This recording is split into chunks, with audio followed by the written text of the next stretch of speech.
sa wakas nagkita din kami ng anak ko. So, andito na siya sa abroad. Kasama ko na siya, di ba? Sarap sa feeling. That time iniwan ko maliit pa yan, grade 3 pa. So, hanggat ngayon, napatapos ko na siya sa pag-aaral. Ngayon, makasama ko na siya dito sa abroad. Oh, ba? Andito pa rin ako sa abroad, di ba? Ang sarap naman.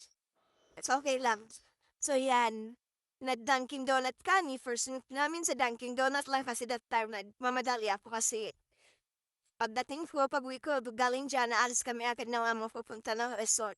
Basta at least na-meet ko lang siya kahit na short time. Yan, ano kami, tawag dyan, bumili kami ng mga kailangan namin.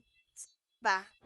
Pero hindi talaga hindi makalimutan yung magpa-video-video ba, magpapa-cute kahit hindi naman cute, no? Pero hayaan lang ninyo, no? Maganda naman kami, di ba? Sabihin na lang ninyo maganda kami kahit pangit, di ba? Kailan